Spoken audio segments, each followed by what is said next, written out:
Good afternoon, everybody. Apologize for my tardiness today. Thanks for being here. Another packed room. It's good to see.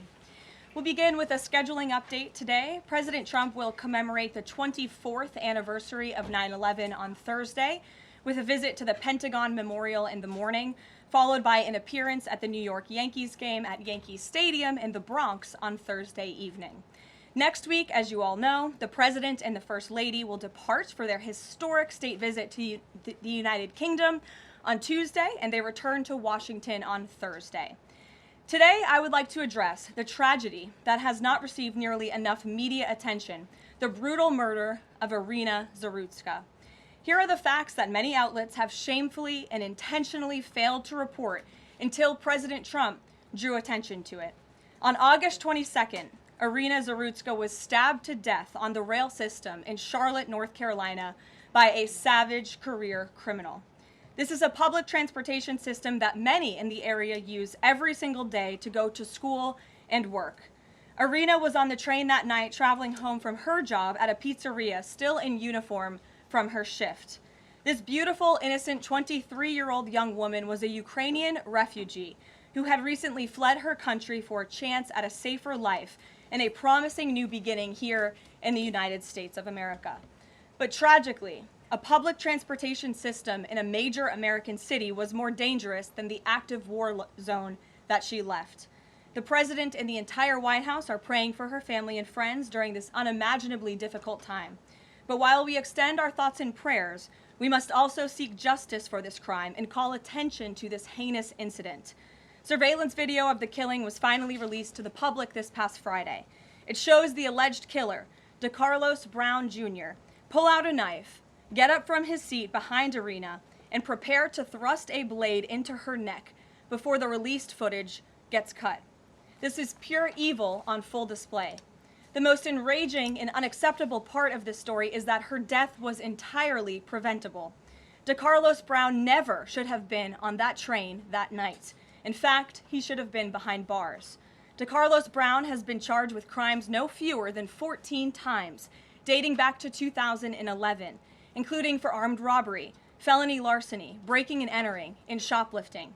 Brown had previously served 5 years in prison for a robbery with a deadly weapon charge, and he had also forfeited bonds 3 different times, twice in 2014 and once in 2023. Despite all of this past documented criminal history, when Brown was arrested yet again in January of this past year, a Democrat judge, who I will add was a strong supporter of former Vice President Kamala Harris, released this insane criminal once again without requiring him to pay any bail. He simply had to sign a written promise to return for his court hearing. Think about how crazy it is to ask a career criminal, someone who by definition repeatedly breaks the law, to just sign a written promise and come back again another day. This is madness. This monster should have been locked up, and Iryna should still be alive. But Democrat politicians, liberal judges, and weak prosecutors would rather virtue signal than lock up criminals and protect their communities. And perhaps most shamefully of all, the majority of the media, many outlets in this room, decided that her murder was not worth reporting on originally because it does not fit a preferred narrative. Many of the journalists in this room spilled plenty of ink trying to smear Daniel Penny for defending a subway car from a deranged lunatic in New York City, but none of those same reporters lift a finger to write stories about an actual murderer. Here's the truth that every American must know. Too many innocent people across the country continue to pay the price of the failed experiment known as cashless bail that has been championed by the Democrat Party for years. All the way back in 2020, North Carolina's then Democrat Governor Roy Cooper established a so-called task force for racial equity and criminal justice. Sounds nice, but it's not. That task force was co-authored by then Attorney General and current Democrat Governor Josh Stein. It recommended, quote, reimagining public safety to, quote, promote diversion and other alternatives to arrest. It also advised to de-emphasize some felony crimes, prioritize, quote, restorative justice, and eliminate cash bail. Democrats in North Carolina and nationwide are consumed with pushing a woke, soft-on-crime agenda, no matter how many innocent Americans suffer as a result. Instead of aggressively prosecuting and locking up violent criminals, the Democrat-backed cashless bail approach lets these criminals roam free in our country to offend again and again. These reckless policies have turned too many of American cities into hunting grounds for career criminals who mock our justice system, drain law enforcement resources, and wreak havoc on law-abiding citizens. Enough is enough, and that is why President Trump is doing everything in his power by taking action to undo these absurd policies. The president recently signed a powerful executive order directing the AG to submit a list of states and local jurisdictions with cashless bail policies so that the Trump administration may identify federal funds that are being provided to these states and can potentially be suspended or terminated. President Trump firmly believes that to maintain order in public safety, we must incarcerate individuals whose pending criminal charges or criminal history demonstrate a clear, ongoing risk to civil society. This is a common sense and sensible approach that the vast majority of Americans agree with, and it's time for the Democrat Party to get on board with what is right. When these criminals are caught, they must be prosecuted to the fullest extent of the law and be sent to prison, where they can no longer terrorize our streets.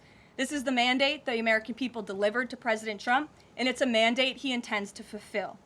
Staying on the topic of public safety, new preliminary data released today by Customs and Border Protection in August shows that President Trump has delivered the most secure border in American history. For the fourth straight month, 0 illegal aliens were released into the United States by CBP. Nationwide encounters are down 93%, below the peak of the Biden administration. Border Patrol apprehensions on the southwest border in the entire month of August were less than what was apprehended in 4 days in August 2024 under the Biden administration. President Trump has ended disastrous Biden illegal alien invasion, and he sealed our border in record time, keeping this central promise he made to the American public. With that, I will take your questions. Here in our new media seat today, we have Michael Schellenberger, who is the founder of Public News with nearly 2 million readers and subscribers. Michael, thank you for being here today. Thank you. And why don't you kick us off? Sure. Thank you for making space for new media. Nice to meet all of you. It's great to be here. I want to see if you could give some insight into whether the president is considering additional measures against Europe and Brazil, not just for censorship, but also for preventing political candidates from actually competing in elections. We've now seen in Romania, France, and now Germany with Joachim Paul, efforts to basically just prevent candidates from being able to compete in elections. The president has shown some concern around President Bolsonaro, who's being prevented from running. All of this is coming in the context of increased censorship of online platforms, of American platforms, and efforts to censor Americans. I'm personally being investigated under criminal investigation with my Brazilian colleagues for publishing the Twitter Files Brazil. We're very grateful that the president has imposed Magnitsky sanctions on the judge. Is the president considering additional actions, given that it appears that they're going to end up with a conviction against President Bolsonaro, preventing him from running? Is he considering doing anything about this crackdown in Europe? I mean, it's shocking to see Joachim Paul, this mayoral candidate in Germany, the criminal indictment against him cites him, quote, saying that he loves the Lord of the Rings as reason why he's an extremist and shouldn't be able to run. So I just wonder if you could speak to that. And again, I'm grateful to be here. Nice to meet you all. And I'm grateful for what the Trump administration has done to push for free speech abroad. Well, thanks for being here, Michael. We appreciate it. Freedom of speech is arguably the most important issue of our time. It is enshrined in our Constitution, and the president believes in it strongly. He himself faced censorship in his road back to this beautiful Oval Office here in Washington, D.C., so he takes this very seriously, as does, I know, the Vice President of the United States and the entire Trump administration, which is why we have taken significant action with regards to Brazil in the form of both sanctions and also leveraging the use of tariffs to ensure that countries around the world are not punishing their citizens in this way. And at the same time, the president is, while he's leveraging the United States to safeguard our interests abroad, he's also making sure that freedom of speech remains here in the United States of America. So I don't have any additional actions to preview for you today, but I can tell you this is a priority for the administration, and the president is unafraid to use the economic might, the military might of the United States of America to protect free speech around the world. Quick follow-up to that? Sure. Quick follow-up, which is just, there was a Reuters story saying that the Trump administration was looking at this Europe-U.S. trade deal as one of the sticking points, this issue of the censorship not just of U.S. platforms, of Americans. Do you have any updates on how those trade talks are going? And I also wonder if the president is concerned about NATO membership. NATO membership requires that you be a democracy and you have free speech. Is it possible that some of these actions that we've seen in Romania, France, and Germany would disqualify those countries from being in NATO after this? I have not heard the president discuss NATO membership in regards to this issue in particular, but I have heard him discuss the issue of free speech and the importance of free speech with foreign leaders around the world, including the Prime Minister of the United Kingdom. When we were in Scotland, the president brought this up and how important it is for the Prime Minister to protect free speech in the UK and in various conversations with other world leaders. So he brings it up, and I think the entire world knows that this is a priority for the President of the United States. Gabe. Thank you, Caroline. Regarding the Israeli strike in Doha, how much time or how much of a heads up did the U.S. get, and does the president support the strike? Sure. Well, I have a statement to read for all of you with respect to the Israeli strike in Doha, and here it is. This morning, the Trump administration was notified by the United States military that as Israel was attacking Hamas, which very unfortunately was located in a section of Doha, the capital of Qatar. Unilaterally bombing inside Qatar, a sovereign nation and close ally of the United States that is working very hard and bravely taking risks with us to broker peace, does not advance Israel or America's goals. However, eliminating Hamas, who have profited off the misery of those living in Gaza, is a worthy goal. President Trump immediately directed Special Envoy Witkoff to inform the Qataris of the impending attack, which he did. The president views Qatar as a strong ally and friend of the United States and feels very badly about the location of this attack. President Trump wants all of the hostages in Gaza and the bodies of the dead released, and this war to end now. President Trump also spoke to Prime Minister Netanyahu after the attack. The Prime Minister told President Trump that he wants to make peace, and quickly. President Trump believes this unfortunate incident could serve as an opportunity for peace. The president also spoke to the Emir and Prime Minister of Qatar and thanked them for their support and friendship to our country. He assured them that such a thing will not happen again on their soil. And to be clear, the president disagrees with the location of the strike, and that he passed that along to Prime Minister Netanyahu. The president just confirmed that in the statement that I just read to you, which I spoke with him about before coming out here. Caroline, Jackie. Thank you, Caroline. So is the president upset with Netanyahu now? The president made his thoughts and concerns about this very clear, and he spoke again both to Prime Minister Netanyahu and also the Emir and the Prime Minister of Qatar after this attack. And the president has always made it very clear that he wants peace in the Middle East, just like he sought that and accomplished that in his first term. He expects all of our allies and friends in the region, that includes both Qatar and Israel, to seek peace as well. And he wants to see that happen, and he's working with all of our allies in the region to get that done. Are there any consequences, so to speak, for Netanyahu doing this, as it sounds, against the president's wishes, or at least his belief that it was appropriate? Is there going to be any directive from the president to Netanyahu in terms of what's allowed in the future? And also, is there any concern this could jeopardize the Abraham Accords?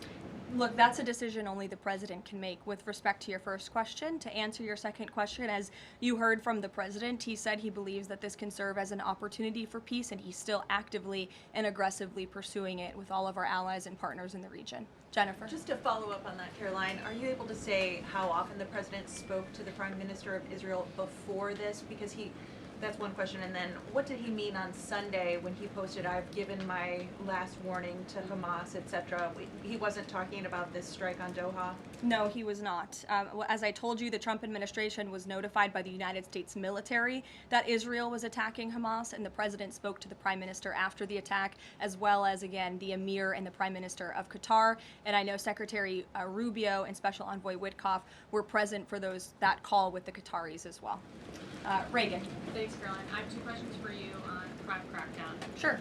Democrats have tried to argue that red states have higher crime rates while overlooking problems of high crime in blue cities. I'm wondering if the president would consider working with red state governors to fix high crime in blue cities like in Memphis, Tennessee. So first of all, I want to get to the premise of your question, Reagan, which is being pushed by Democrats, that there is crime in red states. Of course, there is crime in all states, but the crime in these cities is all in cities that are run by Democrats. If you look at the list of the top 20 high crime cities in the United States, every single one, with the exception of one in Louisiana, is run by a Democrat. And these Democrats have supported the same policies that I spoke about at the beginning of this briefing, like cashless bail. If you look at a red state, Mississippi, but a Democrat-run city in that state, Jackson, in 2019, Jackson, Mississippi eliminated cash bail for virtually all misdemeanor cases. And while Jackson is not formally a sanctuary city, the state of Mississippi formally banned sanctuary cities, and this city has acted as a de facto sanctuary city for criminals and illegal aliens since 2017. Same thing, Birmingham, Alabama, a Democrat-run city in a red state. In 2017, the Birmingham City Council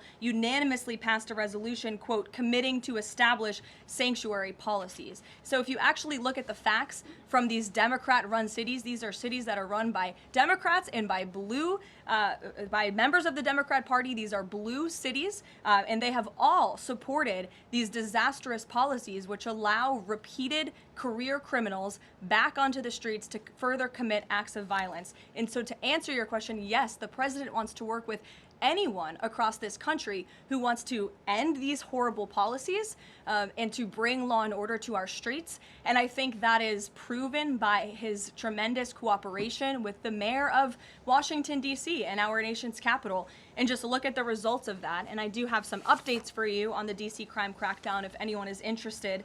There have been a total of 2,177 arrests made since the start of the operation on August 7th. Just last night, there were 57 arrests made in Washington, D.C. Of the 57 arrests, there were 14 illegal aliens who were arrested, many of whom had prior criminal histories. And other arrests just last night in our nation's capital, so you all can be very grateful for this. Our great men and women of law enforcement, both federal and local, working together as they should, made an arrest on a warrant for assault with the intent to kill. The subject shot 2 adult males after an altercation. They made an arrest on a warrant for an armed carjacking. The subject assaulted an adult male in the face with a firearm and then took his keys.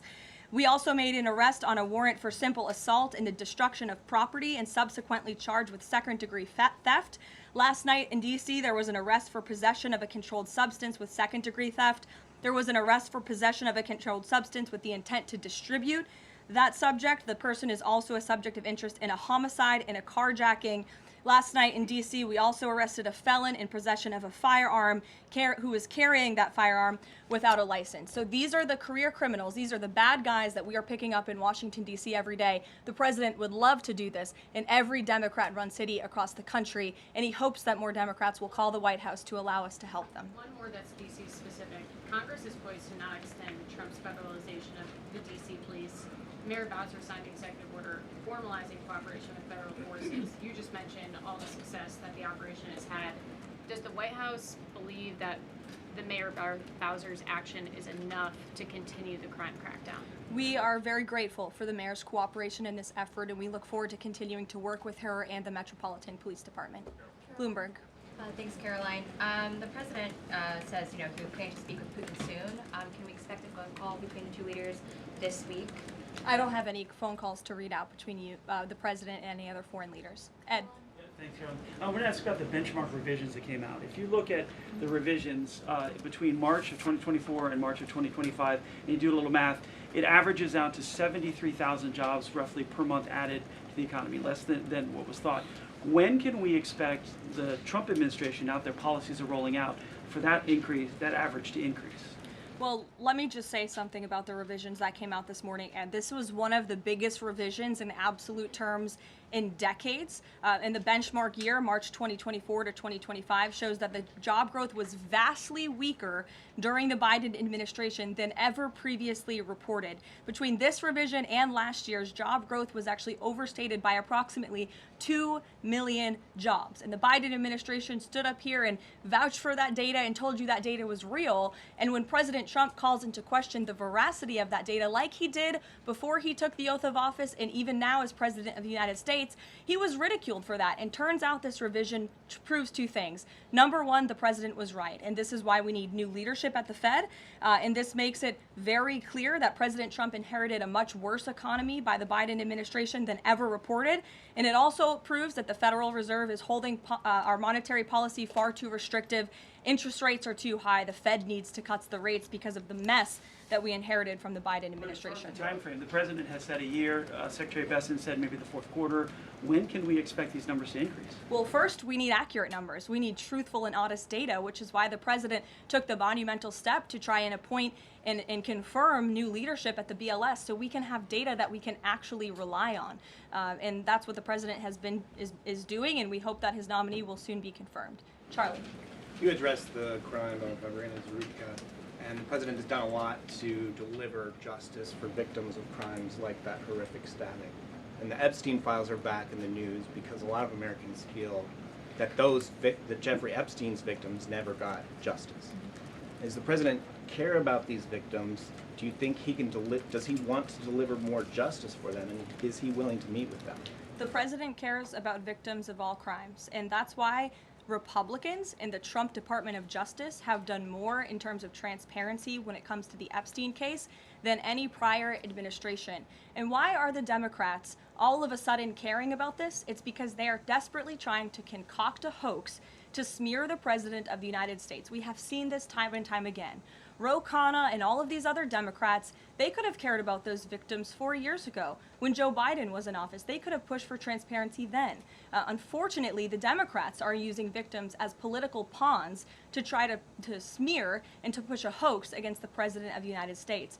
And I will get you numbers on the amount of child predators that this administration and this FBI and this Department of Justice have locked up under President Trump's leadership. We have done more than any president to protect victims of crime, especially disgusting, heinous sexual crimes.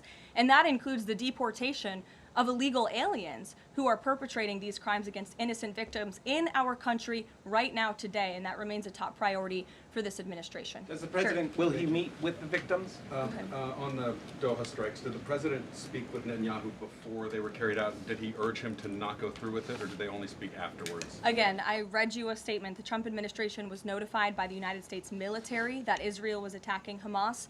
The president directed his special envoy Witkoff to immediately call the Qataris. And after the attack, he spoke to Prime Minister Netanyahu. One more. Behind you. Thank you. Go ahead. About the Epstein case, would the White House support a professional handwriting expert review of the document released yesterday to prove that it's not the president's signature? Sure, we would support that. And in fact, I have already seen many forensic analysts of signatures coming out. I believe it was the Daily Signal that published a piece with 3 separate signature analysts who said that this absolutely was not the president's authentic signature. And we have maintained that position all along. The president did not write this letter. He did not sign this letter. And that's why the president's external legal team is aggressively pursuing litigation against the Wall Street Journal, and they will continue to. Christian. Thanks, Caroline. Following up on Ed, now that we have these revised jobs numbers, is the president concerned at all that price spikes, stemming from his tariffs through the end of the year might actually be driving the country towards a depression or a recession? What I'm asking is he committed to these policies now that we know how faulty the jobs data was? The president is committed to his policies because his policies are working, Christian. And there have been a lot of people fear-mongering about inflation in this room, but it just has not come to fruition. On a monthly basis, CPI inflation has now come in at or below the market's expectation for 6 consecutive months, every month that President Trump has been in office. Overall, inflation has run at a 1.9% average pace in the president's first 6 months in office. I would have told all of you that in January, you would not have believed me, but those are the facts and those are the numbers. And we also see many other positive signs in economic indicators like real GDP. In the second quarter, it was revised up to 3.3%. That beat the market's expectation. We know there's a capital spending boom right now, which we know is one of the greatest economic indicators of job growth. We know wages are increasing at a far faster pace than they were under the previous administration. We see productivity in the second quarter was also revised up up to a strong 3.3%. In total industrial production, factory output also surged. All of this means the economy is moving, people are working, people are spending money. You look at consumer spending, that is also ticking up and in the right direction. And a large part, it's because of the incredible work the president has done in terms of energy and unlocking our energy dominance in this country. Again, these jobs, the numbers from the BLS today prove that the economy was an absolute mess, and we are working every single day to fix it, and all of those indicators I just read for you are positive sign of what is to come. Just one more quickly on Sure, trade, Danny. I just wanted to get a bit of clarity on the sequence of events for the Doha attack and the notification. You said that the U.S. military notified, if I got it right, the Trump administration was notified by the U.S. military. That's right. Was the U.S. military notified by the Israeli military, or did the U.S. military detect an incoming Israeli attack on Qatar? The U.S. military notified the White House and the President of the United States. That's all I have to share for you on that, Danny. Thank you. Jeff. Also following up, you said that the president assured the leaders of Qatar that this would never happen again. Did he say that to the Prime Minister of Israel, and did Prime Minister Netanyahu agree to that? The president told that to the emir and the prime minister of Qatar, and the president also overstressed the importance of peace in the region in his conversation with Prime Minister Netanyahu as well. And Prime Minister Netanyahu told President Trump he wants peace and he wants it quickly. That's what the president expects to happen. The president is very clear in the statement that he just had me read, and you will all see it out on Truth Social very shortly, I am sure. The whole world will see it. He wants all of the hostages released out of Gaza, and he wants this war to end. Those are two clear directives that the president is making very clear for the entire world to understand. Mary. But Qatar obviously has been helping to negotiate these ceasefire talks. Does the president think that Israel is undermining negotiations by striking Qatar? Is he concerned that Qatar's no longer going to want to play that intermediary role? I think the president addressed that in the statement. I can read the whole thing for you again. I think it's very thorough because the president wanted to address all of your questions. We wrote, unilaterally bombing inside Qatar, a sovereign nation and close ally of the United States that is working very hard and bravely taking risks with us to broker peace, does not advance Israel or America's goals. However, eliminating Hamas, who have profited off the misery of those living in Gaza, is a worthy goal. So he answered that question And to be himself. clear, you can't say that Israel informed the U.S.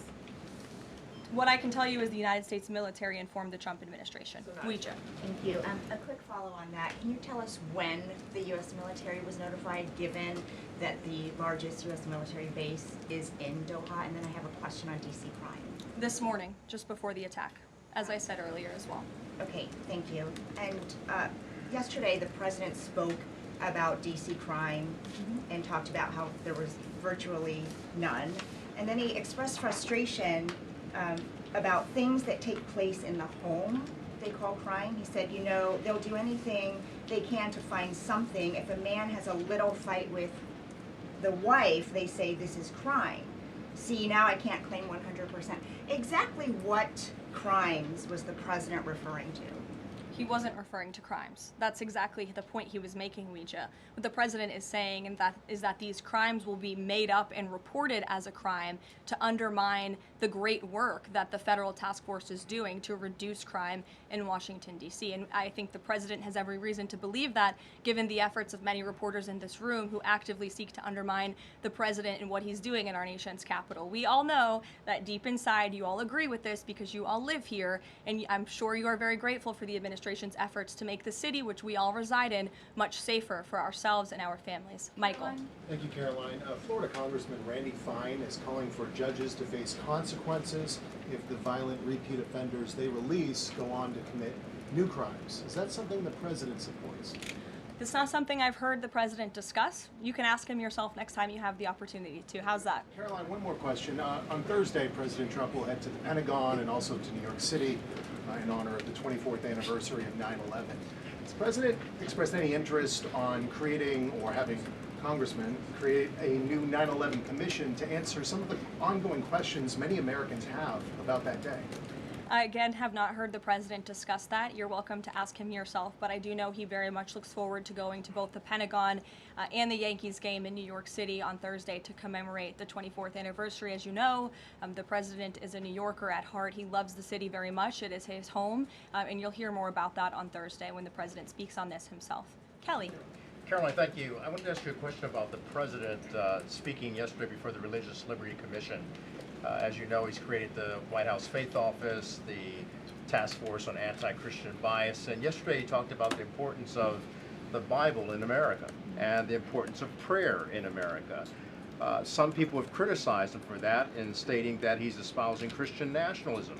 Yet the president has called on the American people to band together in praying for this nation for people of all faiths. How important is that to the Trump administration, and are there guidelines for implementing that? Well, last time I checked, it's not just Christians who pray, it's people of all faith who pray, and that's what the president wants to protect, the religious freedom for Americans of all faith. And he spoke about that yesterday, and that's why he was very proud and excited to announce this new initiative, Pray America, encouraging all Americans to pray for our country in the goodness of our country leading up to America's 250th birthday next year. Why don't we take some from the sides? Elizabeth, go ahead. Thank you, Caroline. I have two questions. Sure. First, on prayer again. Is the Trump administration looking for the forthcoming prayer guidelines to challenge existing court precedent on the right to pray in public schools? Well, the president spoke about that yesterday, and some of the changes we are making to ensure that the religious liberties of America's students and our youth are respected in public schools. In fact, he had a young student and invited him on stage to share his story about how when this young boy spoke about biological and biblical truth in his classroom, he faced consequences for that, and how Americans of faith should not be facing consequences for expressing their religious freedom and their religious views. Not in any public school in America should that be happening. You heard the president talk about that yesterday. Sure. Caroline, thank you so much. Regarding Israel attacking Doha, beside a phone call, what was President Trump's involvement in the attack, if any? Look, I don't have anything more to read out for you on this other than the very lengthy and thorough statement that I have shared repeatedly now. Sure. Go ahead. Thank you. After the Supreme Court ruling yesterday on the ICE raids in Los Angeles, some particularly non-white U.S. citizens are saying that they're going to begin carrying their U.S. passports with them at all times. What is the White House's response to Americans who are concerned about being swept up, as others have been already, in these enforcement actions? They should not be concerned, because this administration is focused on the detention and deportation of illegal alien criminals who broke our nation's immigration laws. And the Supreme Court upheld the Trump administration's right to stop individuals in Los Angeles to briefly question them regarding their legal status, because the law allows this, and this has been the practice of the federal government for decades. And the Immigration and Nationality Act states that immigration officers can briefly stop an individual to question them about their immigration status if the officer has reasonable suspicion that the individual is illegally present in the United States. And reasonable suspicion is not just based on race, it's based on a totality of the circumstances to review. And I will tell you, I spoke to our border czar about this morning. When ICE goes out to conduct a targeted operation to deport illegal criminals from our community, they are doing so with intelligence, they are doing so with law enforcement sources, they are doing so in most cases with the backing of local law enforcement who know exactly where these illegal alien criminals and drug traffickers and drug dealers are hiding in plain sight in American communities. And the men and women of ICE are doing everything they can to not only follow the law, but to enforce the law. And it's about time that has happened, because we had 4 years of an administration who completely ignored and evaded our nation's very clear immigration laws, and the Supreme Court has reafirmed that. Sure. Thanks, Caroline. One of the other documents released by the House Oversight Committee contained a photo of Jeffrey Epstein holding an oversized check that was made out to him in the check from the president for $22,000 for a fully depreciated woman. I wondered if the president has any recollection of that, or what you guys make of that photo that was included in those documents. Did you see the signature on that check? It is not Donald Trump's signature. It is absolutely not. The president did not sign that check. But does he recognize Jordan, the woman? Caroline, Thank you, no. Caroline. On the New York City election, Caroline. Is he Well, considering? I'll take both of you. Go ahead. So first, is the president considering offering Mayor Eric Adams a job? If so, why? And does he think Curtis Lee was a serious candidate for New York City mayor? Look, the president has made it quite clear he wants this race to move forward in New York City. He does not want a communist to be running New York City, but as for weighing in on other individual candidates, I'll leave that to the president to do himself. Caroline, and then following up on Reagan's question, you know, many of these highest crime cities in America, they're led by black mayors, including the three that you mentioned, Jackson, Memphis, Birmingham. So given that, what's your response to criticism from the left that Trump is targeting black mayors? Isn't he just trying to protect black people?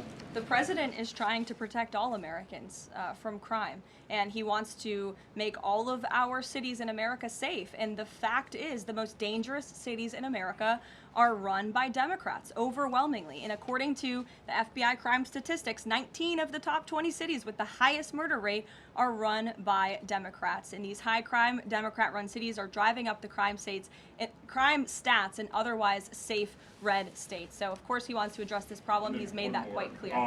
You know, Mike Johnson, he came out and said that the president was an FBI informant. Do you know what he meant by that, if it's not true?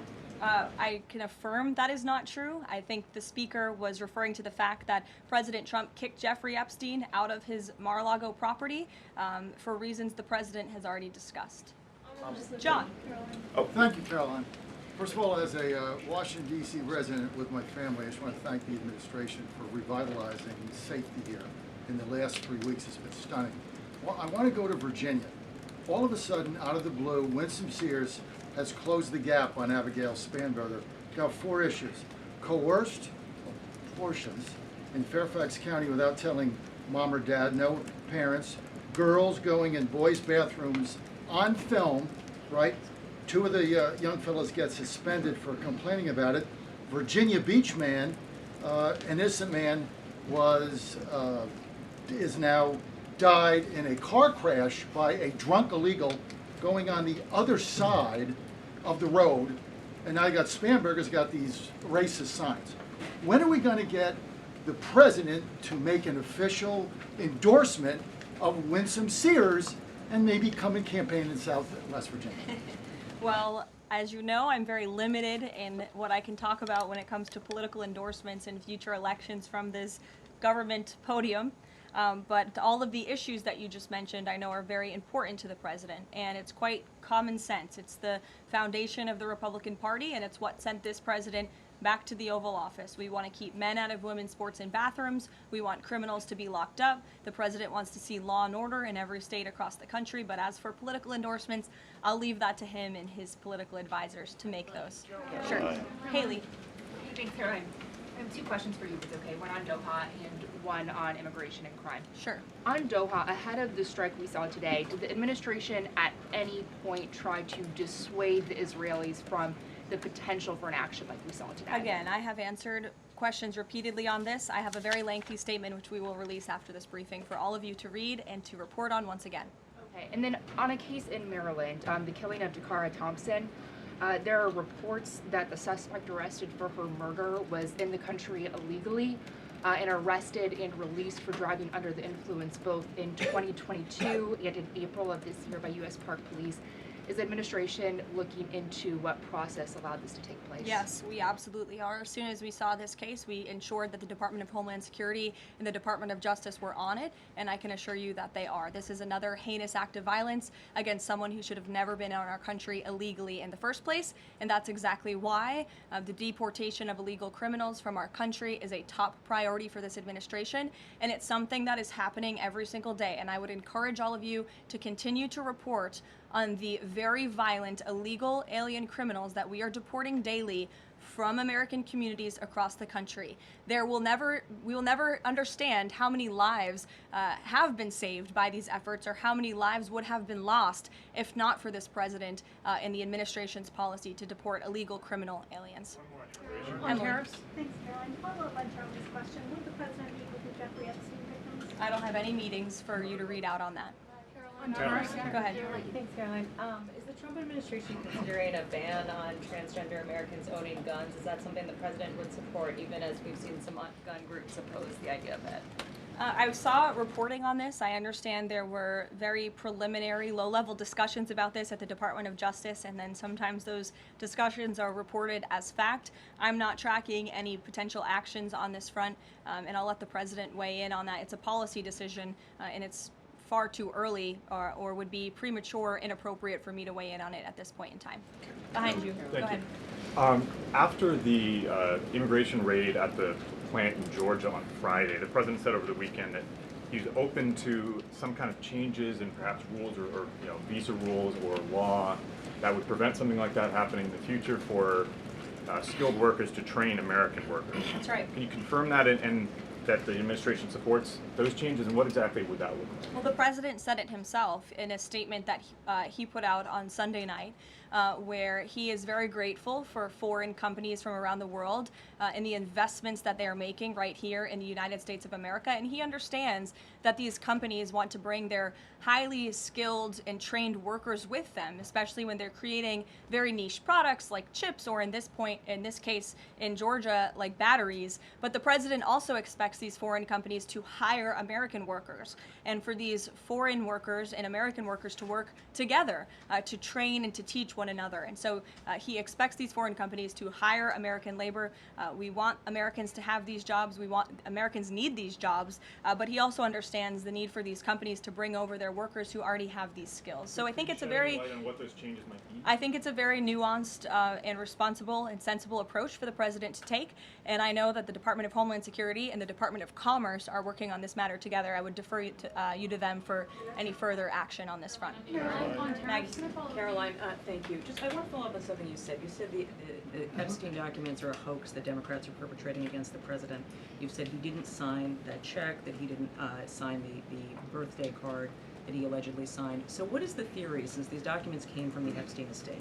Who is I guess in your view, faking these documents? I did not say the documents are a hoax. I said the entire narrative surrounding Jeffrey Epstein right now that is absorbing many of the liberal cable channels on television is a hoax that is being perpetuated by opportunistic Democrats like Ro Khanna and the others whom you saw on that press conference outside of Capitol Hill, who are trying to push this hoax against the President of the United States. What exactly is the hoax? I'm just trying to understand what's fake. What's fake is not the The documents. hoax is the Democrats pretending to care about victims of crime when they do not care about victims of crime, when they have done nothing to solve crimes, when they have done nothing to lock up child pedophiles and child rapists across the country, and when they are now using victims as political props to try and, again, smear the President of the United States and drag on this bad story about him. It is a distraction. The Democrats view this story as nothing more than an attempt to distract from the accomplishments and the achievements of this administration.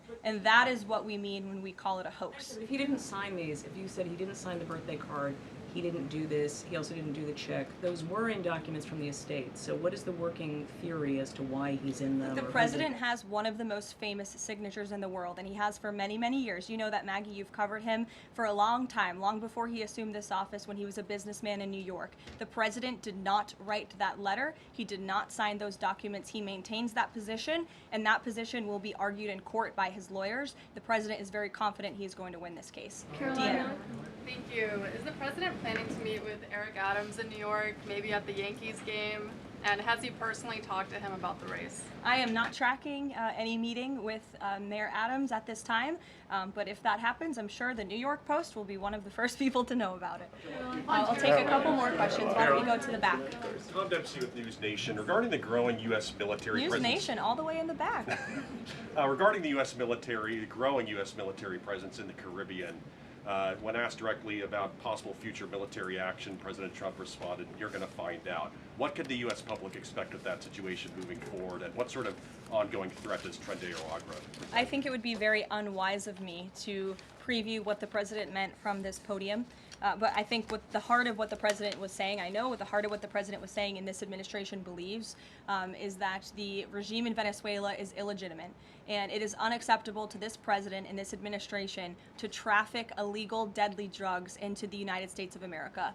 And that's why the president and the administration took very strong action against a boat and 11 narco-terrorists in international waters, as you all saw. I think that sends a very strong message to drug traffickers around the world. The president will not tolerate it, and the amount of drugs on that boat represents the lives of thousands of Americans that could have been killed by that deadly poison, and we're not going to allow that deadly poison to come into our country.